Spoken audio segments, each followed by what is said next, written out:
El instinto de la madre por proteger y cuidar a sus hijos es, quien lo duda, uno de los sentimientos más fuertes que existen. Se sitúa a la cabeza del ranking de los sentimientos y las conductas humanas.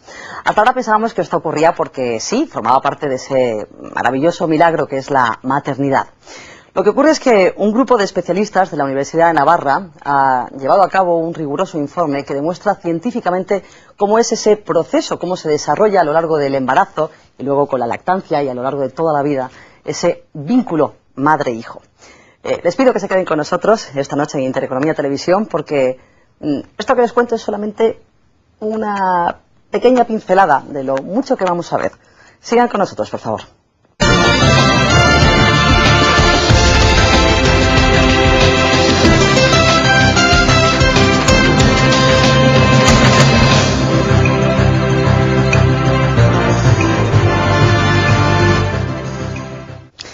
Son muchos los chicos, no los vamos a enumerar todos, pero dirigiendo este informe de la Universidad de Navarra, codirigiendo, mejor dicho, ha estado doña Natalia López Moratalla. Ella es catedrática de Bioquímica y Biología Molecular de esa universidad, de la Universidad de Navarra. Doña Natalia, un placer tenerla esta noche con nosotros. Sea bienvenida. Buenas noches. Muchas gracias. Y me acompaña también el vicepresidente del Grupo Intereconomía, don Pedro Juan Viladric.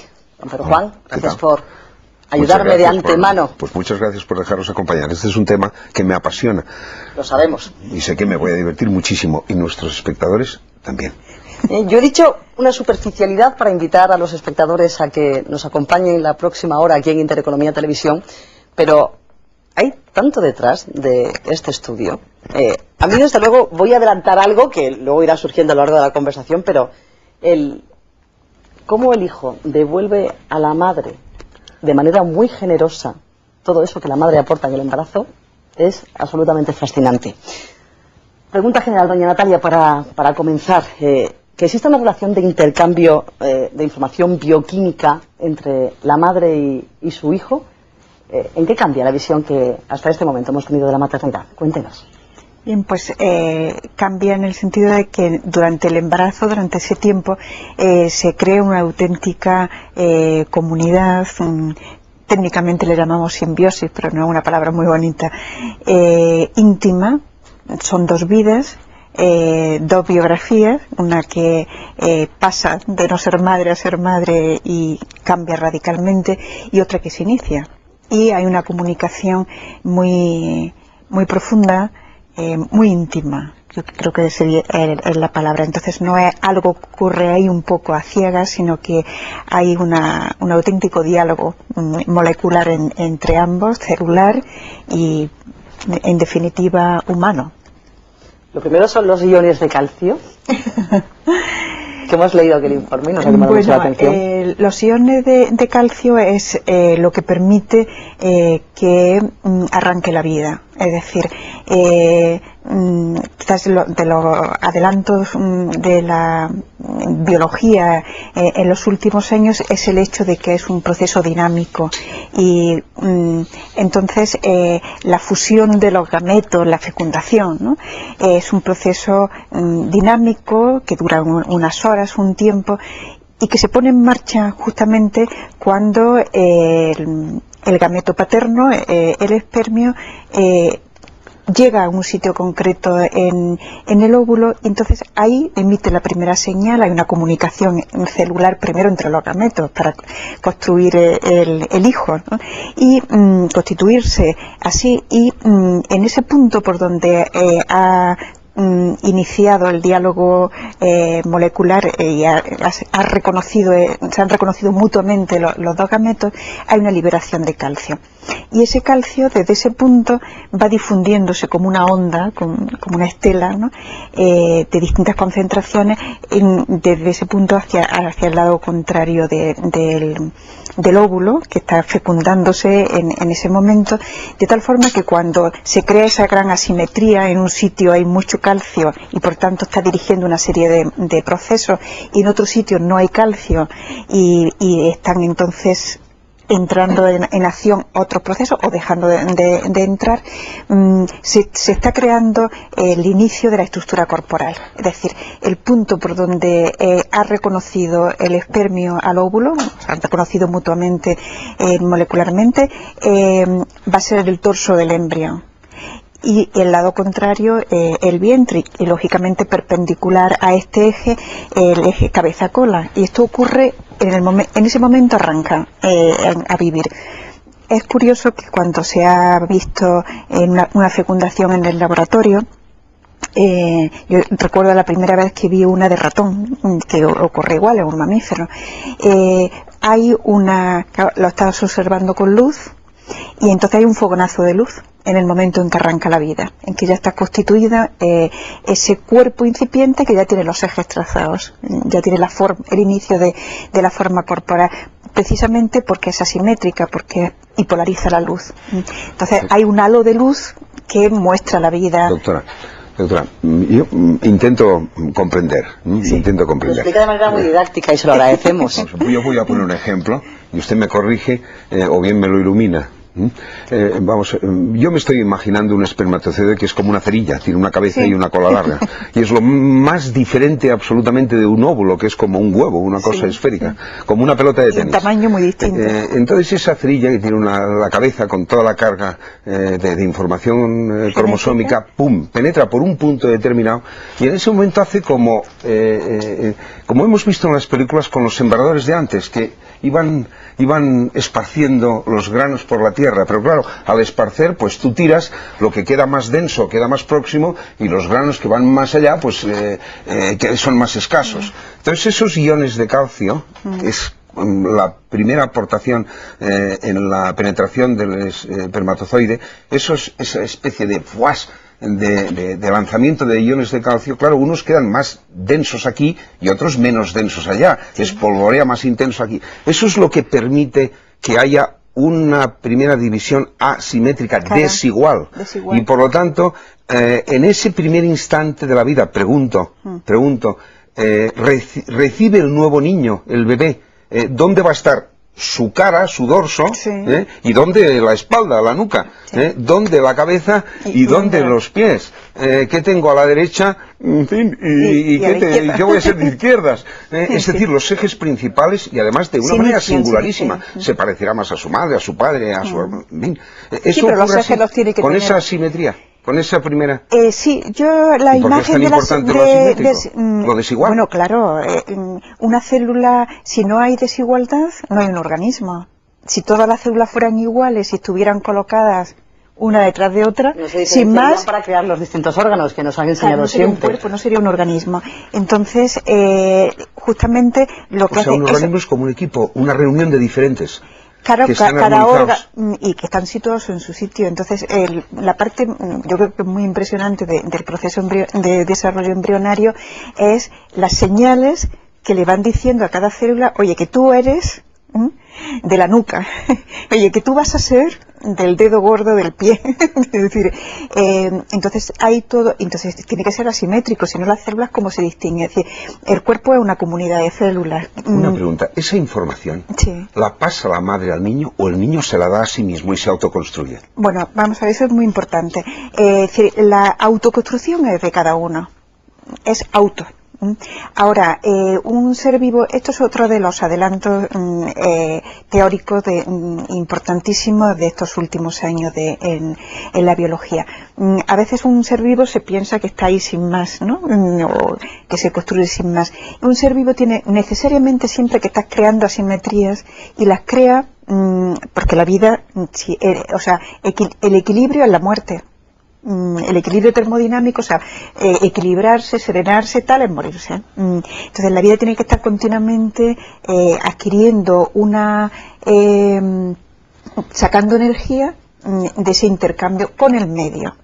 Entonces todos intercambiamos con el medio, y eso es lo que nos permite estar alejados del equilibrio, vivos, en continuo intercambio. Entonces la madre es el medio natural.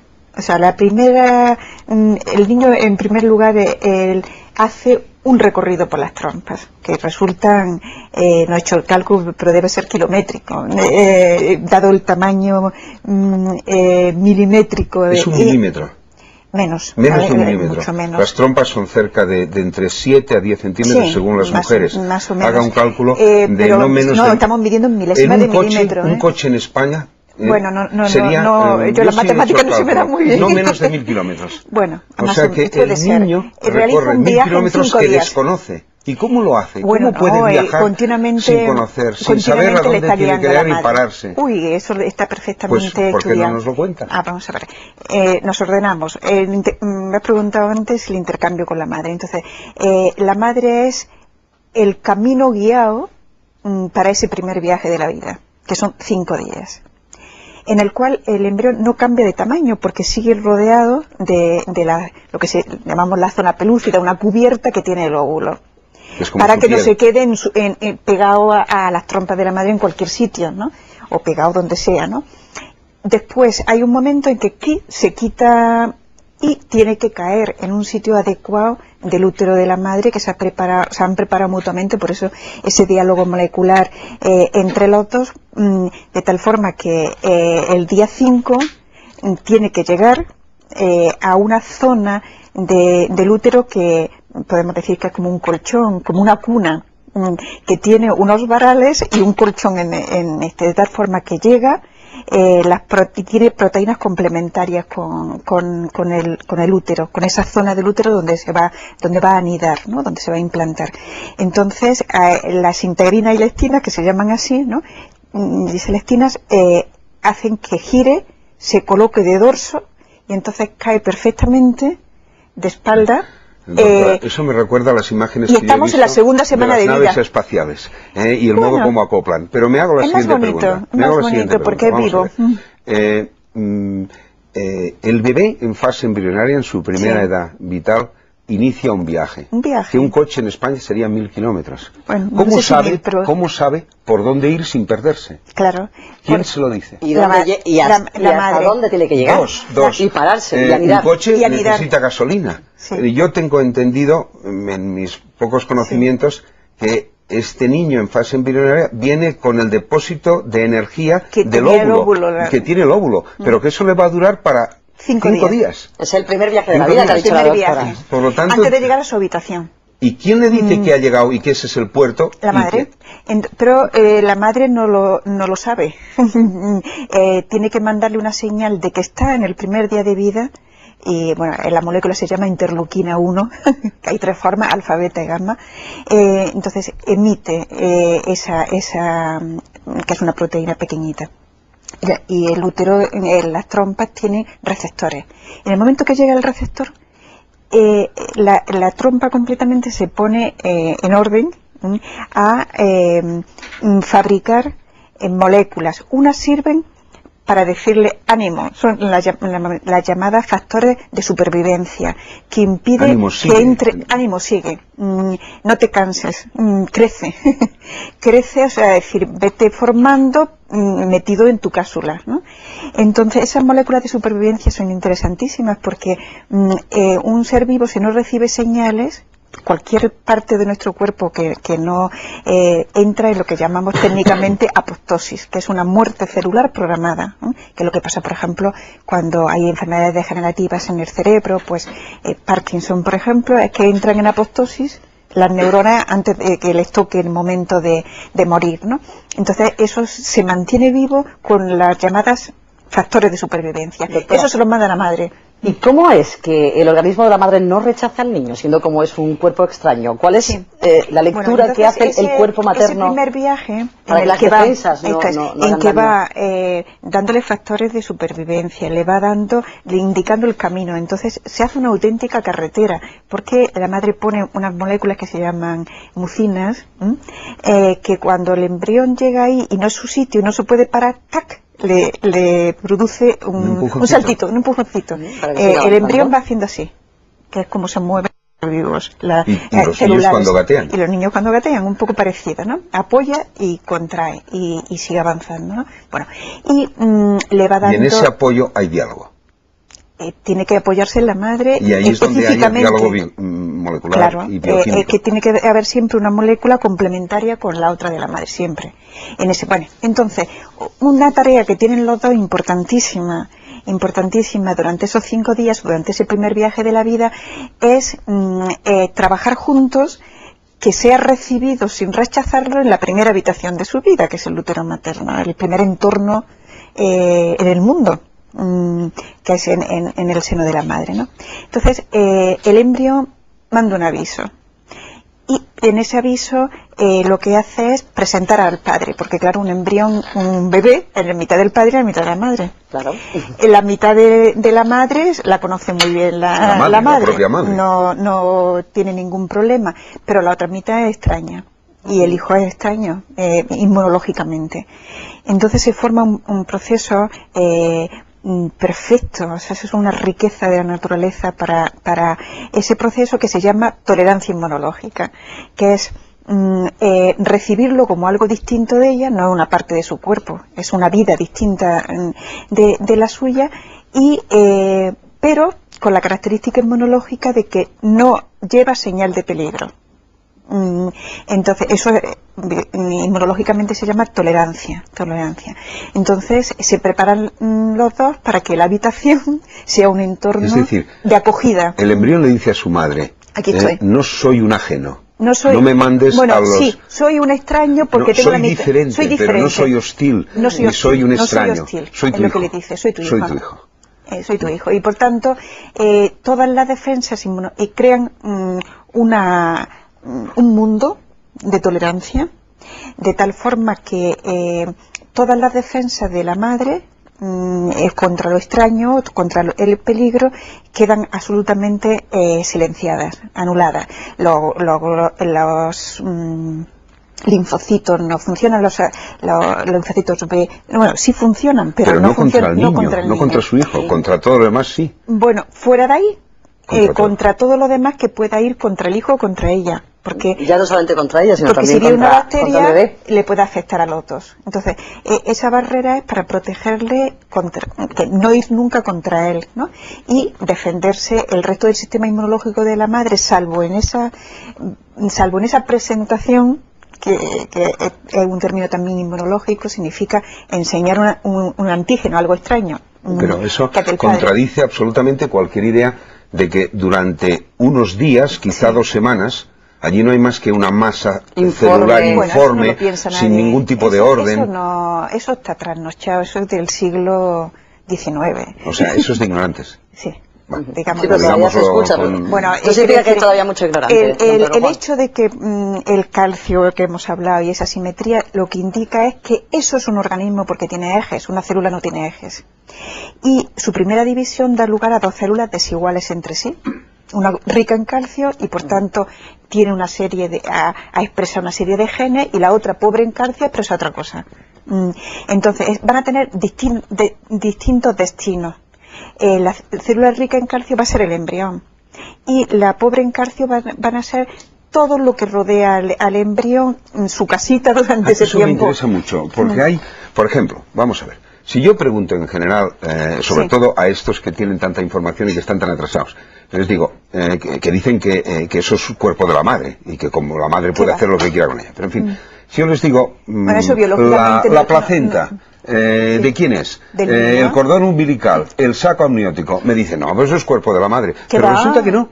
Que el cordón umbilical, la placenta, el saco amniótico son cuerpo del hijo. El hijo lo construye para sí. Es la piel del hijo, podríamos decir. O sea, y su primera casita. El saco. Y el cordón como los astronautas. Pero se lo construye él, no en la NASA. Se lo elabora él. Claro, por supuesto. Y se lo elabora desde el primer día, distingue. Esto va a ser mi dorso y todas las células que salgan de ahí, de esa zona, ya colocadas, dorso ventral y cabeza cola, van a ser el cuerpo del embrión con los ejes trazados. Y de la otra va a salir el saco amniótico, la cavidad, el saco vitelino, va a ser la placenta. O sea, que la placenta no es de la madre, es del niño, es el cuerpo del niño. Claro. Y se lo elabora él. Pues mucha gente no lo sabe. Sí. Otro hallazgo que hemos leído en el informe y que nos ha parecido fascinante. La madre bloquea la hormona del estrés y libera la hormona de la confianza. Sí. Eso nos hemos ido ahora unos meses después. Eso no es desde el principio. Vamos a ver. Es maravilloso, ¿no? Sí. Eso es el cerebro. Mientras el embrión en el primer mes de vida O sea, en la primera semana viaja, en la segunda semana se implanta y va creciendo. Ya en la segunda semana tiene 2 capas.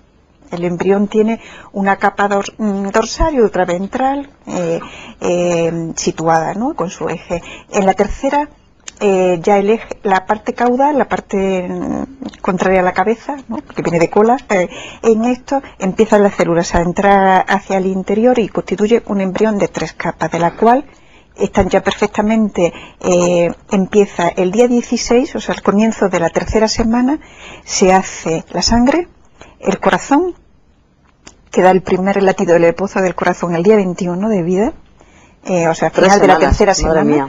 El primer latido de la tercera semana. Al final de la tercera semana. Todavía el corazón no está hecho entero. Hay un esbozo del corazón, pero ya está en la fibra y ya está.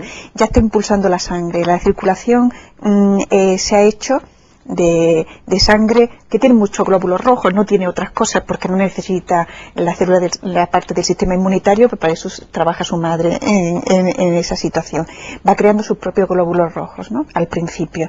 Esa circulación, que empieza por la parte de la cabeza, o sea, se trazan los carriles del cuerpo, las grandes vías de circulación en la tercera semana. Y el cerebro, o sea, empieza el sistema nervioso, de tal forma que un embrión de 21 días, de 20 y tantos días de tercera semana, es prácticamente un tubo neural que va a ser las 3/4 partes del tubo se va a dedicar a hacer el cerebro y la otra parte va a ser la médula. Tercera semana. Entonces hay lo general, el sistema nervioso en general, la circulación en general y el corazón que bombea la sangre. A mí me interesa mucho que nuestros televidentes capten una cuestión. Todo este desarrollo y configuración del organismo no es un mapa que tiene la madre y va dictando y va como el escultor esculpiendo una masa de mármol, una masa celular. Eso es algo que el niño desde el primer instante que acabamos de describir es su programa genético. Tiene su programa y lo va desarrollando él. Claro. Y lo que necesita, en contacto con la madre. Como necesitará a lo largo de toda la vida. Pero el diseño es suyo. Claro. El diseño es suyo. Y necesitará en momentos lo mismo que necesitamos alimentos y oxígeno y tal, pues durante la construcción del cuerpo, que mucho trabajo, es la misma experiencia, necesita mucho más de la madre que le vaya haciendo los cambios, como cuando ya tiene 14 años y le entramos continuamente en la habitación y le decimos, estudia que te conviene, estudia que te van a suspender. Pero sabemos que aun dándole este consejo, habiéndole puesto lo mejor en su habitación para que tenga un ordenador, el flexo, etcétera, o lo hace él, o no lo puedes hacer por él. Es decir, que eso desde el principio. Claro, y la madre lo que va dándole es lo que va necesitando en cada momento, pues por ejemplo, para que empiece la circulación en la tercera semana, lo hace un poquito con un derrame de sangre materna que da como un empujoncito, entonces arranca su sangre a circular. Es decir, es una comunicación impresionante. A propósito de la sangre, pregunta eso que tienes, que a mí me apasionó mucho. Lo de las hormonas. A mí me interesa muchísimo lo del cerebro. ¿Cuándo, desde el preciso instante de la fecundación, el cerebro de la madre, de la mujer se empieza a convertir, se empieza a transformar en cerebro de madre? Bueno, yo creo que es un poquito después por lo siguiente. Inicialmente hay una serie de hormonas que son propias del cuerpo de la madre para poderle dar todas estas señales, ¿no? Entonces ahí juega un papel muy importante lo que se llama la progesterona, que nos suena a todos, ¿no? Es la hormona sexual femenina. Esto es una de las hormonas sexuales femeninas. Bien, entonces la progesterona es la que puede llegar las señales de ella al cerebro. Entonces sabemos cuándo empieza, pues como tarde el segundo mes. Estamos hablando ahora del cerebro de la madre. De la madre, porque ahí sabemos que hay una liberación muy fuerte de progesterona. En la sangre está desde el principio, pero progesterona en el cerebro, la señal para que la madre fabrique progesterona. El cerebro cambia por completo a lo largo del embarazo, y desde como los primeros estadios de la maternidad cambia, se uno transforma ve un cerebro y sabe si es madre o no. Entonces, viendo un cerebro. Sí, viéndole y lo veis iluminado en determinadas señales. Claro, se ve el vínculo. Eso y ahora lo tratamos. El cerebro de la madre se produce como al segundo mes, me ha dicho. Bueno, ahí desde luego hay una descarga que se supone que ahí empieza. Si ha empezado un poquito antes, hay una descarga muy fuerte, sube la concentración entre 10 y 100 veces de progesterona en el cerebro. Entonces, ¿qué ocurre? Que esa hormona manda una señal, viene por el tronco, tal, y va a una región del cerebro, que hablaremos de ella, que es el hipotálamo, que es una parte del sistema límbico. Siento los datos, tecnicismos, pero lo vamos a llamar, que se llama así, donde se procesan las emociones. Lo está explicando usted estupendamente. Vale. Pensábamos que iba a ser más técnica, ¿verdad? Entonces, ¿qué pasa? Usted muy bien, doctora. Que en esas neuronas de esa área del cerebro fabrican la hormona del estrés, el cortisol, para que se responda a un estrés, y fabrica la oxitocina, que es la hormona de la confianza. Entonces, claro, ahí, producida por la progesterona, hay una síntesis de tal forma que se crean unas neuronas gigantes que guardan oxitocina. Es como un almacén de confianza. Bien, entonces, ya desde el principio, al menos desde el segundo mes, sabemos que hay una inhibición de un eje, que es el que responde en el cerebro, manda una señal dentro del cerebro. En definitiva, queda una señal en la sangre y llega a la glándula suprarrenal, que está encima del riñón, ¿no? Y entonces ahí se fabrica el cortisol. Entonces liberamos cortisol y hay una respuesta al estrés, todo, ¿no? Vale. ¿Qué pasa? Que el cortisol es muy malo para el hijo, porque puede producir pues malformaciones en el embrión. Entonces, el cerebro de la mujer, por la progesterona, tiene stop al estrés. No hay cortisol que valga, de tal forma que el hijo está protegido y ella está serena y feliz en ese. Y eso habría que tenerlo muy en cuenta con las mujeres embarazadas, no estresar, que su organismo está preparado para no tener estrés por el hijo. Y al mismo tiempo, por la misma señal, en el cerebro, estas hormonas gigantes guardan cantidad de oxitocina. Bien. ¿Qué es la oxitocina? Pues es la hormona de la confianza. ¿Qué quiere decir? Que tiene receptores en esas áreas del cerebro que procesan la relación con los demás. Entonces, hay áreas que procesan las emociones negativas en relación a los demás, o el juicio negativo, la repulsión un poco, ¿no? Y otras áreas donde van y se procesan los sentimientos, las emociones que tienen que ver con la cercanía, con el apego, con el cariño, con la protección. Bien, entonces el cerebro de la mujer está preparado tiene una cantidad de receptores para recibir esta hormona de la confianza en áreas del cerebro social. Bueno, de toda persona tiene, ¿no? Pero entonces lo que no tiene nadie es una descarga de oxitocina como tiene la mujer embarazada. Entonces, ¿eso qué hace?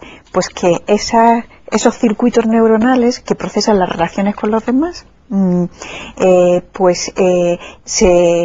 se transitan mucho, es decir, se amplían, maduran. Es como una carreterita que va por una selva, pues de pronto se convierte en una autopista de carriles con caminos vecinales y tal. Con lo cual, como el cerebro de toda persona es plástico, es maleable, la vida lo cambia, ¿no?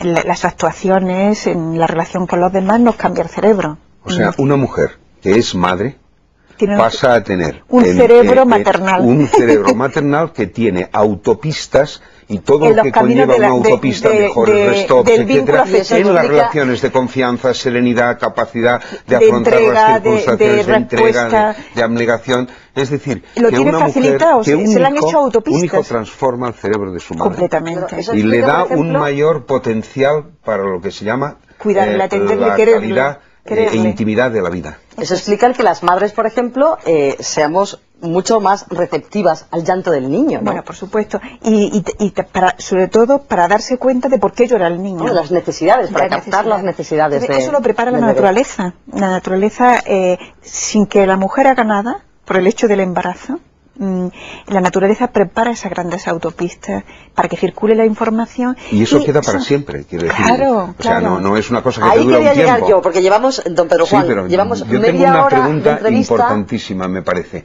Y yo quiero llegar a eso, que es que en ese se momento sabe que menos. anida el bebé en la pared del útero, se empieza a preparar la progesterona. Ven, efectivamente, hay el comienzo de las señales para que la madre transforme el cerebro y tenga más dotación. Yo no sé en qué Pero momento sobre todo, exactamente. hay un cambio de aportación sanguínea en el sentido de que células madre pluripotenciales de cada niño se van a la corriente sanguínea de la madre y se queden ahí como si fuera una libreta de ahorros para el día que la madre tenga una necesidad de curarse algún órgano.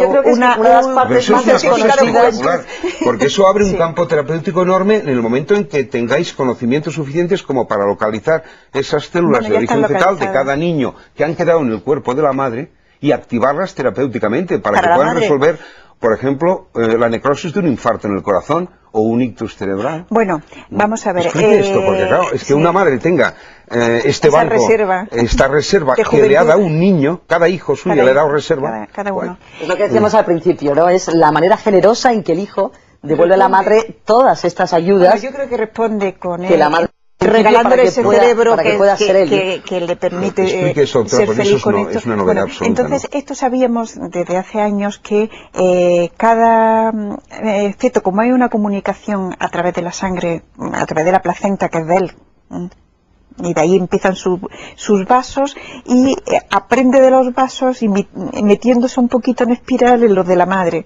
para hacer sus propios vasos, ¿no? Pues entonces, en esos intercambios, desde que es muy jovencito de semanas, hay una comunicación, y entonces dentro de esa comunicación sus células, que son súper jóvenes, pasan al cuerpo de la madre. Entonces, ahora sabemos cómo van a su sitio. Entonces, van por la sangre y se depositan en la médula de los huesos. De la madre. De la madre, claro. Y entran a formar parte de esa reserva que todos tenemos en la médula de los huesos, que es la gran central de capacidad regenerativa del cuerpo, que son células pluripotenciales. Hay un continuo entrar y salir. Salen muy poquitas, por cada 100.000 células sale una de estas, ¿no? ¿Se puede decir que el embarazo rejuvenece? Claro, el cuerpo de la madre se queda rejuvenecida. Con una inyección carga de células jóvenes. Claro. Entonces, esas células que van por la sangre tienen la misión, estas células pluripotenciales, de recorrer todos los órganos, y donde hay algo, ellas lo resuelven. Eso lo tenemos todos. Entonces, esa central de reserva se enriquece en la maternidad con cada hijo, ¿no? Explica eso, esos casos en que ha habido curaciones de cánceres de la madre. No, cáncer no. Cáncer, ¿no? Que se sepa. Vamos a ver, entonces esas células tienen de suyo esa... ¿Qué ocurre necrosis, entonces? Necrosis, cardiopatía, sí. Y hay publicada alteración del corazón, del hígado, y ahora sabemos de hace muy poquito cómo le reconstruye los vasos que se han estropeado en el endometrio, en el útero.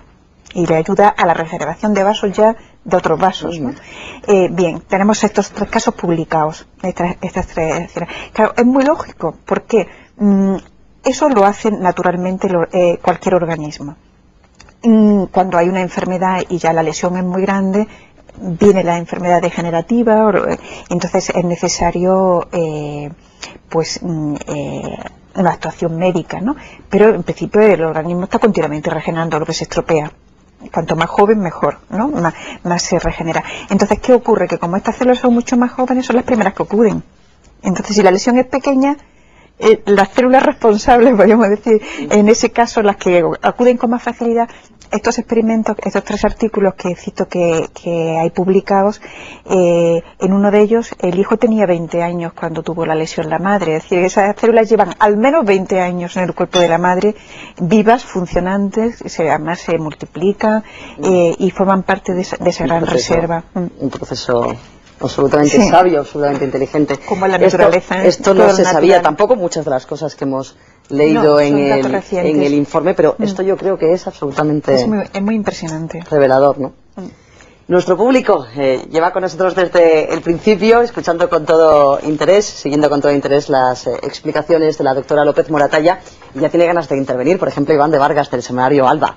Adelante, Iván. Sí, doctora López Moratalla. Yo quería preguntarle, bueno, hemos estado hablando del diálogo existente entre madre e hijo durante el embarazo y también cómo el cerebro de la madre cambia con la maternidad. Como soy padre, me gustaría preguntarle, ¿y con la paternidad? También. Sí, a ti te toca algo, ¿no? Sí. La experiencia de la paternidad, o lo mismo que la de la maternidad, es una experiencia humana que enriquece en la misma dirección que la maternidad lo que es el cerebro social. Es decir, el cerebro, antes no he dicho, y me alegra que me dé la oportunidad ahora con esta pregunta, que hay un doble efecto en el cerebro social. Por una parte, tiene esa capacidad por el vínculo de apego ¿qué significa eso, ¿no? Ese afecto de saber lo que ocurre. Por ejemplo, se disparan las regiones del cerebro, se activan, ¿no?, que reconocen la expresión de las caras, con la expresión de las caras lo que ocurre, ¿no? A los estímulos responde con mucha más facilidad, conociendo qué pasa, ¿no? Intuyendo lo que pasa y preparando la respuesta, ¿no?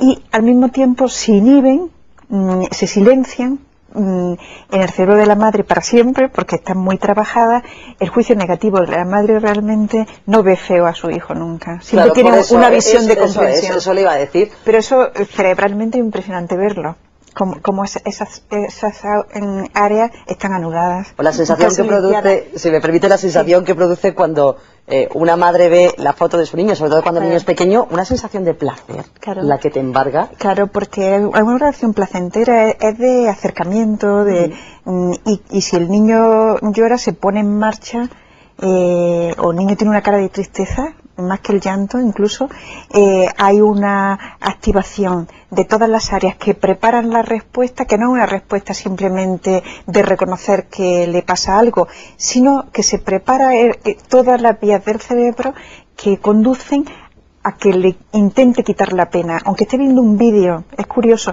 se han hecho experimentos de ver qué pasa en el cerebro mientras, y ahora voy a la pregunta de la paternidad, mientras está viendo, por ejemplo, un vídeo en que está jugando el niño y están divertidos, ¿no? Y en otra escena del vídeo el niño tiene una cara de tristeza porque lo están separando de ella, ¿no? Entonces, en ese momento, el cerebro tiene una activación enorme y se prepara incluso de forma motora para, aunque sabe que no está ahí, está viéndolo en el vídeo, pero todo su cerebro responde para quitar esa pena, para acudir en su auxilio y acariciarle o lo que sea. Hay todo un bien. Entonces, ¿qué pasa con la paternidad? Que todo cerebro humano tiene estos circuitos. A la madre se le dan gratuitamente con el embarazo el desarrollarlos. El padre los desarrolla con estímulos como el resto de las personas que cuidan a un niño, ¿no? Lo mismo ocurriría con los padres adoptivos, por ejemplo, que a lo mejor tenemos ahora o con quien cuida entre la audiencia personas que tienen hijos adoptados y que saben quien cuida un niño pequeño. ¿Qué ocurre? Se siente pues así, que ¿no? Los estímulos del bebé, el olor del bebé, el tacto físico sobre todo, es decir, el bañarles, cogerles, el contacto piel a piel con el niño, ¿no? Y el verle, o sea, pero fundamentalmente el táctil y el olor, liberan oxitocina en el cerebro masculino, claro. Es que la hormona de la confianza la tienen los varones también y sus receptores correspondientes en estas áreas. Se han hecho muchos experimentos, por ejemplo, porque el varón tenga en su embarazo, vientre al niño.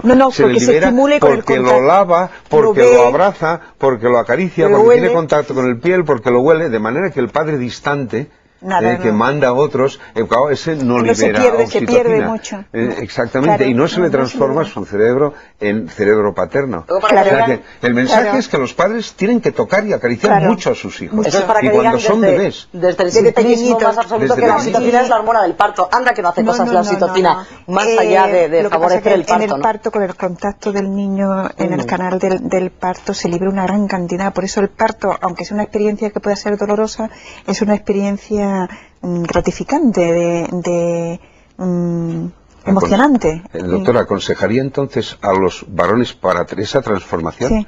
de su cerebro, el cerebro paterno, que sean afectivos y cariñosos con la madre que alberga el vientre, cosa que se hace naturalmente, esa caricia. Sí, porque, y también la asistencia al parto, estar la presente, primera liberación fuerte de esa oxitocina con... guardada en el cerebro de la madre, que está ahí almacenada y que se libera en el momento de las primeras, cuando siente las primeras patadas. De esto que el niño está en ese momento, quinto mes aproximadamente, quinto mes más o menos, hacia el quinto, cercano al quinto, el niño está en ese momento desarrollando en su cerebro el sistema motor y necesita hacer así, apoyarse para que coger fuerza, y esas son las patadas que da, no que esté jugando al balón, es que está elaborando su cerebro, y en ese momento ese contacto, el sentir ese contacto es una descarga de oxitocina enorme, de la que está guardada, otra en el momento del parto y otra en la lactancia, en la succión del niño. Bien, entonces el padre, ¿qué ocurre? Pues que esos estímulos directamente, el verle en la ecografía, empieza a desarrollar esas autopistas, y de hecho en experimentos en experiencias que se han hecho de estudio de neuroimagen de los que son padres respecto a varones que no son padres, ¿no? Hay ante la respuesta que tiene su cerebro ante el llanto de la niña es muy intensa, mientras que el no padre no distingue su cerebro, la risa o el llanto de un niño no es un estímulo que no le dice, que no prepara su cerebro para nada, no es que no sienta una emoción distinta, sino que no se prepara para hacer nada. Sin embargo, el padre, ante el llanto y no ante la risa, su cerebro se prepara para quitarle la causa del llanto, para acoger al niño. Entonces, existe un cerebro paternal. Tenemos otro papá entre el público. No he dicho, por cierto, que el público son buenos amigos, buenos compañeros todos del Grupo Intereconomía. Paco Segarra, de Marketing. ¿Cuántos hijos tienes, Paco? ¿Unos cuantos tú? 5, uno adoptivo. No, yo, al hilo de lo que decía, quería preguntarle cuánto tiempo dura en la madre y en el padre la inhibición o la activación de esta, o sea, de que nunca una madre encuentra feo a su hijo, o de que o de que en la separación se pone triste y entonces tiene que intentar que se ponga alegre. O sea, esto dura, o sea, da igual en una madre de 25 años con un niño de un año y en una de 50 con un niño de 26. ¿La reacción es la misma o no? Buena pregunta, Paco, buena pregunta. El cerebro es plástico, quiere decir, lo mismo que la persona que lo trabaja mucho intelectualmente o artísticamente o deportivamente, ¿no? Ese cerebro es distinto, tiene unas habilidades que ha desarrollado y por tanto tiene unos circuitos neuronales muy transitables en esa dirección, y otros pueden quedar intransitables porque no se desarrollan, ¿no? Una persona lo que tiende a ese equilibrio entre las distintas integrar, ¿no?, las distintas funciones del cerebro. Entonces, lo que uno desarrolla no lo pierde, eso se amplía. Claro, es muy difícil que una madre se olvide, ¿no? Y por tanto, mientras siga ese contacto, además una madre, aunque el hijo se vaya, aunque pasen años y años y años, su cerebro se la ha preparado en el embarazo con tal fuerza que aunque hay una separación y no hay un contacto, y porque lógicamente con el trato, el cerebro social, con el trato con cualquier otras personas se nos desarrolla, ¿no? Porque eso es un vínculo que nosotros medimos las emociones que produce el vínculo. El sentimiento no lo podemos medir, pero esas emociones son las que acompañan y se pueden ver desde el punto de vista neurobiológico, las que acompañan a ese sentimiento que es cognitivo, además, que es amor. Por tanto, eso está ahí. Uno lo puede desarrollar más o menos luego con la vida personal, pero está marcado. Está ahí, sí. Y otra preguntita solo muy breve. Venga. Desde que empieza el diálogo madre-hijo, desde el minuto 0, ¿se puede hablar de persona en el hijo? Bueno, que es un ser biológicamente humano, que ya está, que tiene su vida propia y que no sea persona. Desde no la existe. primera simetría, es que además hemos visto que desde, nosotros que decimos que es una persona, ¿no? En general, porque el concepto de persona es muy ambiguo y tiene muchas connotaciones distintas, ¿no? Pero decimos que el titular de un cuerpo humano, si hay un cuerpo humano, decimos este es un ser humano. Ya está. Entonces, en el momento cero arranca a vivir teniendo un cuerpo humano en su fase unicelular, porque tiene un eje, un trazado. Por tanto, es un cuerpo humano, llamésele X. Tiene toda la pinta de que va a ser persona. Al lado de Paco Segarra se sienta Begoña Marín, de Época. Adelante, Begoña, tu pregunta cuando quieras. Bueno, estamos hablando de cuestiones cerebrales. A mí me ha interesado, ha dicho que en la mujer se producen cambios positivos, sobre todo aumento de percepción, sensibilidad. ¿Eso va en detrimento de otras facultades? ¿Hay algo negativo? También lo digo porque muchas veces parece que después de ser madre hay más problemas en el trabajo, ¿no? Y parece que pierdes atención. Bueno, no sé. la maternidad conlleva, sobre todo mientras en la época de lactancia, es decir, que cuando ese vínculo tiene una fuerza especial, ¿no? Fuerza especial en el sentido no afectivo, sino de dedicación, ¿no? Porque la naturaleza lo ha preparado justo para que sobreviva el hijo y pueda ser cuidado, ¿no? Entonces, lógicamente hay muchos cambios cerebrales, incluso se habla de volumen. Yo en el informe recojo un testimonio de una neuropsiquiatra de Estados Unidos que dice que la primera frase que debería de decir un niño es: mamá, te encogí el cerebro. de esto. Es decir, hay una tal concentración de todas las funciones vitales, humanas, por tanto con un sustrato neurobiológico, ¿no? En su cerebro tan intenso que parece que se le olvidan otras cosas. Claro, eso es un regalo de que la naturaleza nos hace a cada uno con nuestra madre, en tanto en cuanto tenemos ese ser que nos ha gestado, ¿no? Dispuesto por la naturaleza para sacarnos adelante. Me doy en cuenta que un ser humano no es lo mismo que un animal, que necesita, pues sí, una serie de cuidados, de comida, etcétera, de protección, ¿no? Pero es que nuestro cerebro no se desarrolla, especialmente en los 2 primeros años, si no vemos caras, amigas, sonrisas, miradas de cariño, que es lo único que un bebé recibe y entiende. El título del informe de la Universidad de Navarra, doctora, es Células madre y vínculo de apego en el cerebro de la mujer. Yo diría que es mucho más que un vínculo de apego. Bueno, claro. Biológicamente, materialmente, un desarrollo de circuitos que crean un vínculo. Por tanto, es lógico, lo que deberíamos es de permitir que una madre pudiera tener un relax, si puede hablar así, un no estrés en el trabajo, porque todo su cuerpo está preparado y su cerebro está especialmente preparado para atender a esa criatura.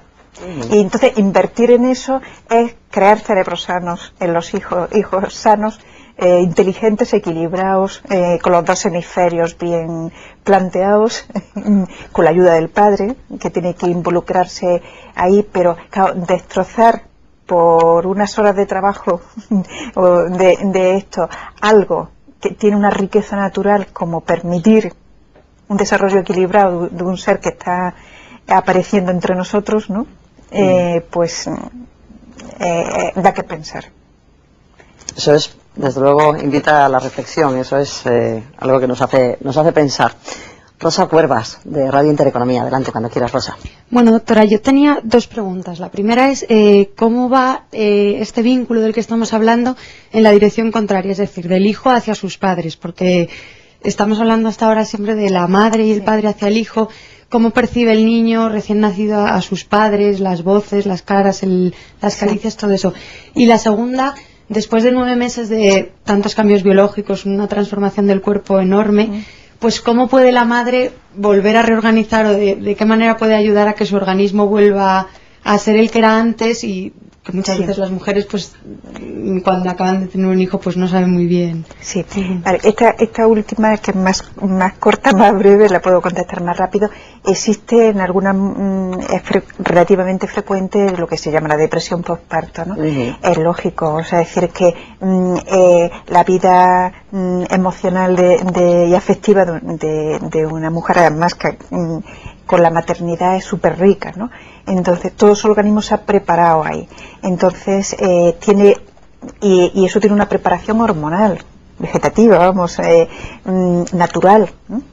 Es lógico que cuando las hormonas vuelven a la situación de no embarazo, puede haber emociones, incluso desequilibrios afectivos un poquito. Entonces, ¿qué supone? Pues que hay que atenderla, que su cuerpo ha cambiado mucho, sobre todo está tan concentrada en el hijo que puedes tener ese efecto, ¿no?, de reajuste temporal. Y en el otro sentido me parece que eso sería, de hecho será el tema de otro informe, porque es riquísimo. Pero dos cosas respecto a la formación del cerebro del hijo. Nacemos con un cerebro casi sin estrenar, ¿no? Tiene unos circuitos básicos y tenemos los dos hemisferios. Pero los dos hemisferios todo ser humano están funcionalmente, está repartida el trabajo entre uno y otro, y eso tiene que hacerse y desarrollarse. Entonces es esencial. El bebé pequeño de pocos días, al comienzo, en los primeros días, no ve más que caras y movimientos de manos, caras humanas, o sea, no ve juguetes, no ve la habitación. El ojo todavía no está desarrollado, ¿no? Bueno, el cerebro, el ojo sí. Ah, sí, el ojo sí. Lo que siempre no hemos escuchado que es el ojo el que no está desarrollado, porque los bastoncitos y... Bueno, pero los bastoncitos son las neuronas que conectan al cerebro, o sea, son las células que conectan con el cerebro. Entonces, lo que no tiene son, o sea, la visión divertidísima, o sea, vemos el movimiento con una parte del cerebro, procesamos el movimiento, tal, el color en otra, las caras, tenemos una área enorme para procesar la visión de las caras. Entonces, por esa área se nace. Entonces el niño solo ve las caras. Entonces es importantísimo pues eso, la sonrisa. Claro, la misma lactancia está preparada por la naturaleza para que el niño esté viendo la cara de su madre. Dejadme decir una cosa, porque ahora me ha hecho usted entender una cosa que oí hace 30 años.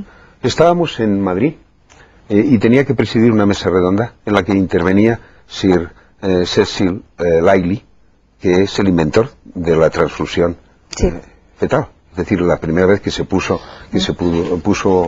hacer una transfusión de sangre a un feto. Entonces él era catedrático en Auckland, en Nueva Zelanda.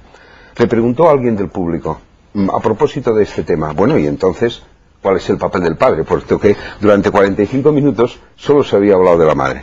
Entonces él se quedó un instante, explicó lo de las caras y le dijo, es importantísimo que un bebé recién nacido vea la cara de su padre, claro, la cara de su padre, y sin razonamiento se le quede marcado para siempre que un padre es el que ama y protege a la madre y a su hijo. Entonces yo entendí la figura del varón. O sea, el varón, y estoy entendiendo ahora, el varón va a su vez transformando el cerebro en cerebro de padre, en la misma medida en que en toda esta situación que puede haber un desequilibrio, un déficit hormonal en la recién madre, que ha dejado ya el embarazo, sea el hombre el que protege y cuida a la madre, que está concentrada en el hijo.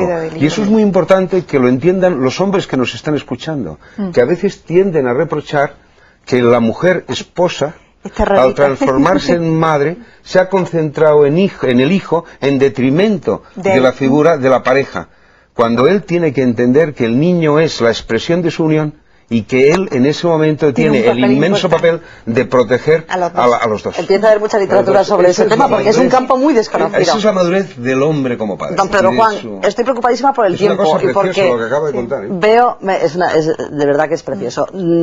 Veo eso, los compañeros con ganas de preguntar, por ejemplo, a César Sinde de La Nación.es, y el tiempo se nos agota. Le pido, por favor, doctora, brevedad con las preguntas, brevedad, por favor, con las respuestas. Sí, deduzco, doña Natalia, corríjame si me equivoco de todo lo que se ha hablado, que el hecho de que haya una relación química entre madre e hijo facilita mucho después la relación. Y yo le quería preguntar si en el caso de hijos adoptados, al no haber habido esa relación o esa interrelación química entre madre e hijo, ¿eso hace a priori o puede hacer más difícil la relación entre ambos? Bueno, ese hijo la ha tenido con otra mujer que es su madre biológica, ¿no? Esa relación química que le ha permitido desarrollarse y siempre quedará ese vínculo de alguna forma, ¿no? Ahora bien, una persona, padres adoptivos, una persona que cuida a un hijo, es podemos decir, el responsable del desarrollo del cerebro de ese hijo. Porque el cerebro siempre se desarrolla en relación con los demás. Eso es el ejemplo de los niños lobos, ¿no?, creados entre animales que no llegan a hablar, ¿no? Aunque luego se hayan encontrado, se hayan metido en un entorno humano. Necesitan un entorno humano que inicialmente, como acabamos de decir, es las caras, la sonrisa.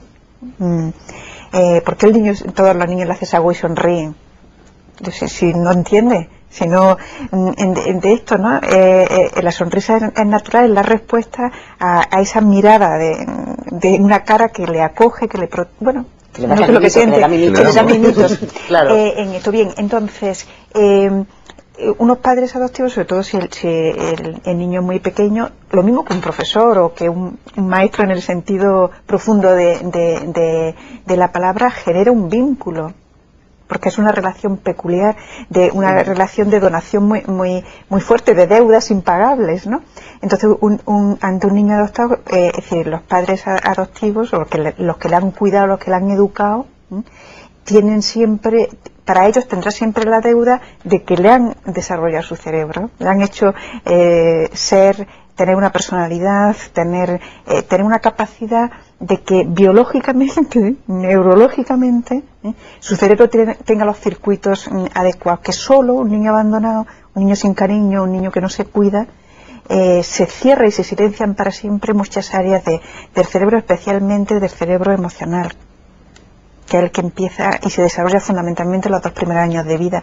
Entonces siempre tiene una lesión que le hará ser una persona distante, desconfiada, posiblemente. Es decir, que la vida es la que elabora el cerebro.